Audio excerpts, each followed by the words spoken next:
से हमारे साथ निमेश ठाकर जुड़े हुए हैं।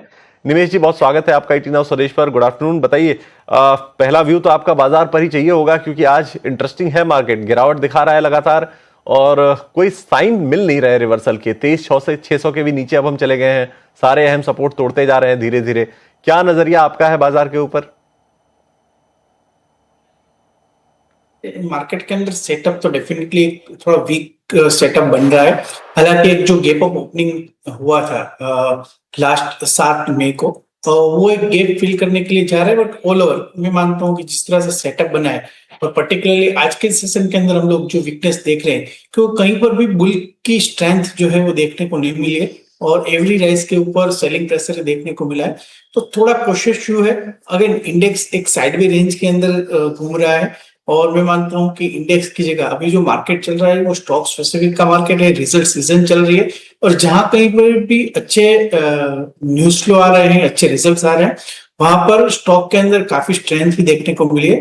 तो अभी इंडेक्स के ऊपर इतना फोकस नहीं करना चाहिए, और स्टॉक स्पेसिफिक रणनीति रख के ये मार्केट में काम करना चाहिए, ऐसा मेरा मानना है। हालांकि इंडेक्स अभी एक सपोर्ट के पास है, और गैप जिसकी हम बात कर रहे थे वो मैं मानता हूं कि 23,200 के आसपास का एक जो है वो गैप अप हुआ था। तो और यहाँ से 300-400 पॉइंट की जगह निफ्टी के अंदर बन सकती है। तो अभी फिलहाल निफ्टी के अंदर थोड़ा कोशिश व्यू है। जब तक कोई ट्रेंड रिवर्सल नहीं मिलता है तब तक नीचे की तरफ 23,200 के चांसेस दिख रहे हैं। और मैं मानता हूं कि निफ्टी की जगह अगर आपको इंडेक्स में ट्रेड करना है तो bank Nifty would be a better place. बिल्कुल। चलिए, तो इंडेक्स के ऊपर तो ये व्यू हो गया, लेकिन हमारे साथ अब हमारे कॉलर भी जुड़ने शुरू हो चुके हैं। मोनिका हमारे साथ है। मोनिका, स्वागत है आपका ईटी नाउ स्वदेश पर। बताइए, कौन से शेयर पर आज आप सवाल करना चाहती हैं?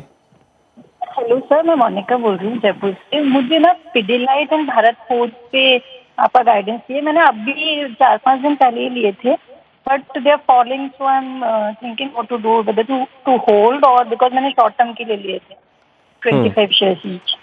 ठीक है, ठीक है। सो पिडिलाइट और भारत फोर्ज दो शेयर हैं मोनिका जी के पास, और पिडिलाइट की क्वांटिटी क्या है एक बार जरा देख लेते हैं। भारत फोर्ज की क्वांटिटी 25 शेयरों की है, खरीद भाव 2,000 रुपए का है, इस वक्त 1945 पे चल रहा है। पिडिलाइट भी आपकी स्क्रीन पर सवाल आ चुका है। पिडिलाइट की क्वांटिटी भी 25 शेयरों की है, 1520 के भाव पर उन्होंने खरीदे हैं, 1473 के भाव अभी चल रहे हैं। तो जहां जहां खरीदा है उन्होंने, उससे थोड़े बहुत जो है वो नीचे इस वक्त ट्रेड करते हुए नजर आ रहे हैं। शॉर्ट टर्म नजरिया है, क्या करना चाहिए निवेश जी इस वक्त इन दोनों शेयरों पर? देखिए, सबसे पहले भारत फोर्ज की बात करते हैं। तो भारत फोर्ज एक स्ट्रॉन्ग जो है वो स्टॉक का एक चार्ट स्ट्रक्चर दिखा रहा है। स्टॉक ने रिसेंटली 2 दिन पहले अपने ऑल टाइम हाई को टच किया था, और वहां से थोड़ी वोलेटिलिटी देखने को मिली है। ये खराब मार्केट में भी अगर आप देखिए ऑल ओवर चार्ट सेटअप, तो काफी स्ट्रॉन्ग सेटअप है और मार्केट को आउट परफॉर्म किया है। मैं मानता हूं कि भारत फोर्ज के अंदर आपको डेफिनेटली थोड़ा होल्ड करना चाहिए।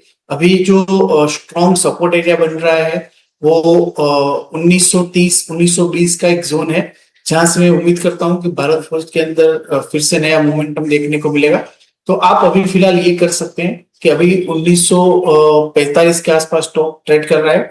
आप 1920 के नीचे का एक स्टॉप लॉस लगा कर भी आप होल्ड कीजिए, और चार्ट सेटअप काफी स्ट्रॉन्ग है। जैसे ही मार्केट में थोड़ा बहुत अगर इंप्रूवमेंट होता है या सेंटीमेंट अगर चेंज होता है, तो मैं मानता हूँ कि भारत फोर्ज यहाँ से आउट परफॉर्म कर सकता है।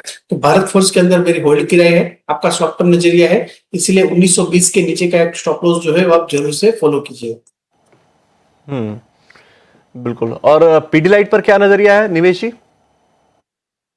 देखिए, पिडिलाइट के अंदर काफी टाइम से स्टॉक ने जो है वो अंडर परफॉर्म किया है, एक रेंज के अंदर घूम रहा है। आज के सेशन के अंदर हालांकि एक लोअर एंड से एक बाइंग इंटरेस्ट देखने को मिला है। तो राय मेरी यही रहेगी कि अभी आप फिलहाल ये मार्केट के अंदर भी पिडिलाइट आज अच्छा कर रहा है, तो आज के सेशन के लो यानी 2425 के एक स्टॉप लॉस है, अभी फिलहाल आप होल्ड कीजिए। और ऊपर में जो रेजिस्टेंस एरिया बन रहा है वो 1520 के आसपास का बन रहा है। तो 1520 के आसपास अगर आता है तो वहां पर एक बार एग्जिट कर दीजिए। बिल्कुल। तो ये नजरिया आपका पिडिलाइट के ऊपर भी। चलिए, अब अगले कॉलर की तरफ हम बढ़ते हैं और उनसे जरा पूछते हैं कि कौन से शेयर पर सलाह होनी चाहिए। गिरीश हमारे साथ जुड़े हुए हैं। गिरीश जी, स्वागत है ईटी नाउ स्वदेश पर। बताइए, कौन से शेयर पर सलाह मशवरा करना चाहते हैं आप आज? जी सर, मेरे पास फर्स्ट शेयर है बीएससी। उसमें मेरे पास 40 शेयर हैं और मेरी खरीदारी है 3758 रुपए। आपने कहा बीएससी आपके पास है? हाँ जी सर। अच्छा, 2558 के भाव पर? 3758 3758 के भाव पर, ठीक है।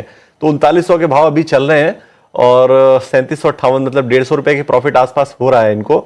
क्या सलाह होगी निमेश जी आपकी? 3758 पे इन्होंने खरीदा है, 3900 के भाव चल रहे हैं बीएससी, गिरावट में क्या थोड़ा और ऐड करें या फिर होल्ड करके रखें चुपचाप? सी पर्पस क्या है, शॉर्ट टर्म के लिए, ट्रेडिंग के लिए लिया है या लॉन्ग टर्म के लिए लिया है? पूछ लेते हैं एक बार को। आपका व्यू क्या है गिरीश जी, कितने दिनों के लिए आपने ये खरीदा हुआ है? शॉर्ट लॉन्ग टर्म के लिए, भले 1 साल 2 साल 3 साल जितने भी। ठीक है, चलिए लॉन्ग टर्म के लिए खरीदा है आपने। निश्चित तौर पे हाँ। फंडामेंटल के हिसाब से तो बेहतरीन कंपनी है। निमेश जी से एक बार जरा चार्ट्स भी चेक करा लेते हैं। निमेश जी, लॉन्ग टर्म का नजरिया है, क्या सलाह होगी आपकी? देखिए, लॉन्ग टर्म के लिए मैं मान रहा हूँ कि आपने काफी लेट एंट्री की है, क्योंकि स्टॉक ने ऑलरेडी एक स्ट्रॉन्ग रनअप जो है वो दे दिया है और उसके बाद आपकी काफी लेट एंट्री है। तो नजरिया रही है कि अभी आप फिलहाल लॉन्ग टर्म का ना सोचे, आप ट्रेलिंग स्टॉप लॉस या एक शॉर्ट टर्म का नजरिया रखें, और जब स्टॉक के अंदर बड़ी गिरावट आती है, एक अच्छे सपोर्ट के पास आता है, तब वहां से धीरे धीरे लॉन्ग टर्म का नजरिया लेके एक्यूमुलेट करना स्टार्ट कीजिए। बट फिलहाल ये लेवल से मैं मानता हूं कि आपको अभी स्टॉक एक स्ट्रॉन्ग मोमेंटम में है। पिछले 2-3 दिनों से स्टॉक के अंदर हम लोग कंसोलिडेशन का फेस देख रहे हैं, एक साइडवे रेंज में स्टॉक आ रहा है। ऊपर मैं मानता हूँ 4000 एक स्ट्रॉन्ग रेजिस्टेंस एरिया है। तो अभी फिलहाल व्यू रही है कि अभी आप जो है वो कल या परसों के जो लो थे 3850, उसका एक स्टॉप लॉस लग के अपनी पोजीशन को होल्ड कीजिए। अगर ऊपर जाता है तो अपना स्टॉप लॉस बढ़ाता जाइए, और मेजर जो सपोर्ट एरिया बन रहा है वो 3500 से 3000 के लेवल के आसपास का बन रहा है। तो स्टॉक के अंदर कभी ना कभी ये लेवल को टेस्ट करने के चांसेस ज्यादा दिख रहे हैं। तो अभी फिलहाल मेरी राय यही है कि आपने थोड़ी लेट एंट्री की है, 3850 का एक स्टॉप लॉस से भी आप होल्ड कीजिए। ऊपर में कहीं 4000 4100 के पास जाता है तो वहां पर एक बार प्रॉफिट बुक कर लीजिएगा, और कोई पर बड़ी गिरावट के आसपास अगर स्टॉक आता है तो वहां पर लॉन्ग टर्म के लिए धीरे धीरे एक्टिवेट कर सकते हैं।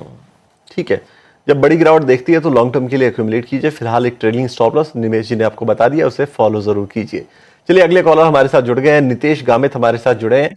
नितेश जी, स्वागत है आपका IT Now सुरेश पर। बताइए कौन से शेयर पर बातचीत करना चाहते हैं आप? Angel one. कितने शेयर आपने खरीदे और किस भाव पे खरीदा है? 101 शेयर खरीदे हैं मैंने 322.70 रुपए के भाव से। 222 के भाव पर? नहीं, 322। 322 के भाव पर आपने खरीदा है, ठीक है। और 304 के आसपास चल रहा है इस वक्त, थोड़ा लॉस तो हो रहा है। निमेश जी, क्या सलाह होगी? 322 पे इन्होंने खरीदा है और 101 शेयर की क्वांटिटी है, क्या करना चाहिए इस वक्त?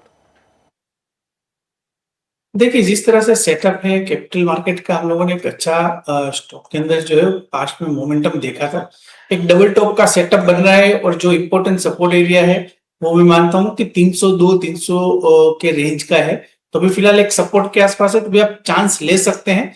पर अगर ये स्टॉक 300 के लेवल ब्रेक करता है तो मैं मानता हूं कि और भी गिरावट एक्सपेक्टेड है। तो थोड़ा प्रोसेस व्यू रखना है, 300 के नीचे का स्ट्रिक्ट स्टॉप लॉस फॉलो करना है।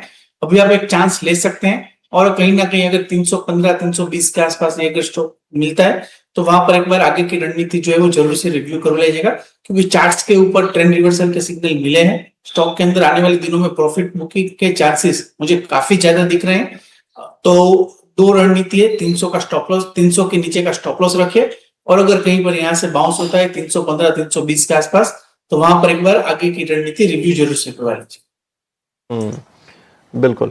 चलिए, तो ये सलाह आपको मिल गई है एंजल वन के ऊपर, और इस सलाह के साथ एक छोटे से ब्रेक के लिए हम यहाँ रुकेंगे, लेकिन ब्रेक के बाद आपके सवालों का सिलसिला जारी रहेगा। अगले जो हमारे कॉलर हैं, इनफैक्ट उन्होंने हमारे पास सवाल जो है वो सोशल मीडिया के जरिए भेजा है। राम ईश्वर ने सवाल हमारे पास भेजा है, SBI के ऊपर सवाल है इनका। क्वांटिटी 100 शेयरों की है, 974 रुपए की भाव पर इनकी खरीदारी है। 1000 रुपए का लॉस है, बहुत ज्यादा बड़ा लॉस तो नहीं है, और SBI इन्होंने खरीदा है। पिछले 2 दिनों से ये गिरावट शेयर दिखा रहा है, 3 दिनों से, इनफैक्ट आज के दिन को अगर इंक्लूड करें तो 3 दिनों में करीब 11-12% के आसपास ये शेयर टूट चुका है। क्या सलाह होगी निमेश जी आपकी? SBI में क्या करना चाहिए? 974 के भाव पे इन्होंने खरीदा है, और पिछले 3 दिनों से तो ट्रेंड नेगेटिव ही है जब से नतीजे आए हैं। यस, पिछले 3 दिनों से भारी गिरावट देखने को मिली है, और स्टॉक के अंदर जो है वो 200 दिन की एक्सपोनेंशियल मूविंग एवरेज को भी कल के सेशन के अंदर ब्रेक किया था, और आज भी हम लोग जो है उसका फॉलो अप सेलिंग प्रेशर देख रहे हैं। तो सेटअप थोड़ा वीक है। मैं मानता हूं कि अगर आज का सेशन के अंदर थोड़ा वेट कर सकते हैं अगर करना चाहे तो, और नीचे की तरफ मैं मानता हूं कि 950 का स्टॉप लॉस जरूर से फॉलो कीजिएगा। अगर 950 ब्रेक करता है तो और भी फर्दर गिरावट ये स्टॉक के अंदर देखने को मिलेगी, क्योंकि काफी वीक सेटअप जो है वो देखने को मिला है। आप आज के दिन के लिए एक चांस ले सकते हैं। अगर क्लोजिंग के अंदर स्टॉक ऊपर में 975 के ऊपर अगर बंद देता है तो मैं मानता हूं कि ट्रेंड रिवर्सल की एक उम्मीद बनेगी। बाकी अदरवाइज तो अभी सेटअप जो है वो वीक ही लग रहा है और 950 के नीचे और भी खराब हो सकता है।